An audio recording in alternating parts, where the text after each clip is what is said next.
Welcome back to Avaya, Josie.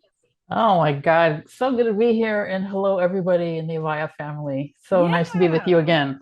Yeah, it's always great to see your happy smiling face, and it's always great to reconnect and have amazing conversations, and today is going to be a good one. So, okay, let's talk about this terminology second spring. So, how Ooh, how and why is it that menopause is known as second spring in the Taoist healing arts? yes, that is like my favorite question because it really speaks to the heart of the matter.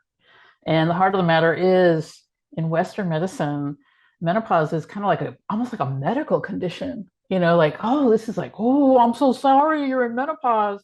And you have your treatments and you have your suffering that goes with menopause. So it feels medical, it feels like something's gone wrong, or it's, as we say, it's all downhill from here.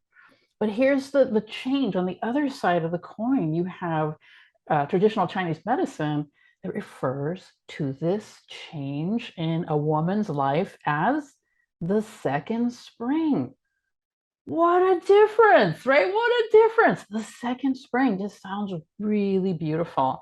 And that's the invitation is to reframe this time, which could be hard. I mean, admittedly, this is a hard transition for a lot of women, but it also is this great opportunity to really think back to the time when there were all these possibilities in life, before motherhood, before career, and that's really kind of where we get that term of second spring. So you get this, you're back in that youthful place, and there's an opportunity to make your life really rich at that point, really have your highest health, your clearest mind, right? And then to give some gifts to your family or to your community.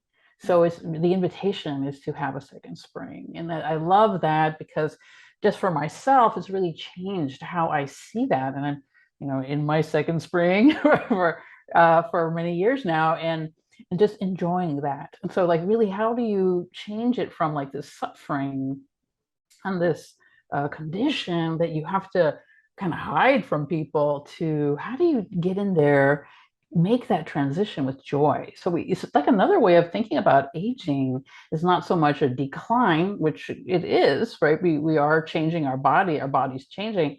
However, you can think about it as a change, right? As a change, a transition, which is more neutral, than decline. Yeah. I definitely like change better than decline. That sounds much better. Yeah, Yeah. and I love that you reframe the menopause terminology into the second spring and how that it changes it from it is a very much like a medical kind of sterile thing, right? Condition. Yeah, like as if it's some actual medical condition as opposed to what is naturally supposed to be going on in our bodies. And yet I get, symptoms are not necessary, even if they're natural, don't doesn't mean they're fun, but um yeah, that's a great way of like looking at it in a different way, and hopefully, influencing society to look at this in a different way and not look at it in such a medical way. Anything else you want to say about that? Yes, and thanks for bringing society in because that's one of the big pressures, right? Of like letting your hair go gray, right? Just like, oh, are women supposed to age, right? Are we supposed to be beautiful and youthful all the time? Or can we change and become something else? And so that's a really wow. It's almost like a radical standpoint, to take and to really be, kind of stand on your own 2 feet in the world, and that's the opportunity, really. So, to really be very powerful spiritually, and that's different, right? Because we can get so identified by our physical bodies, by our beauty, and oh, no doubt, you can have beauty in menopause, absolutely.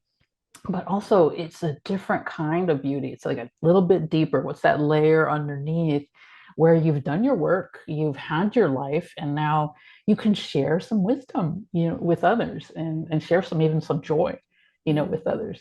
Yeah, absolutely. I love that, and I love the beauty also because, yeah, I think it's different for everybody, but my experiences when I was in my 20s, I was way more focused on physical, how did I look, and was I wearing the right bathing suit, or right, all these kinds of things that was so important to me back then. And now it's like it's changed a lot, over the years, and I imagine it will continue to change. And yeah, how we define beauty and what that means to us and what we're focused on. What about yin? I know that you wanted to talk about yin today. So, most of us can relate to the yin and yang symbol, Taoism. Can you share a little bit about what that means?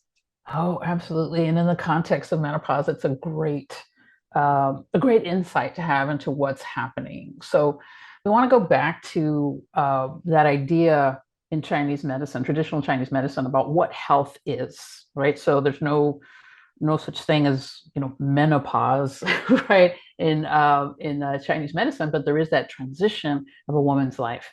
So we want to think about what makes health, and what makes health is balance. AVAIYA has changed my life. AVAIYA has made me the woman I am today. AVAIYA is my home. AVAIYA is personal freedom. AVAIYA is the reason my life continuously improves. Let everyone in your life know about AVAIYA. Everyone needs to know about this amazing company. Thank you, AVAIYA, for appearing in my inbox. What Ike Allen and Andy Anderson have created at AVAIYA is what the world needs.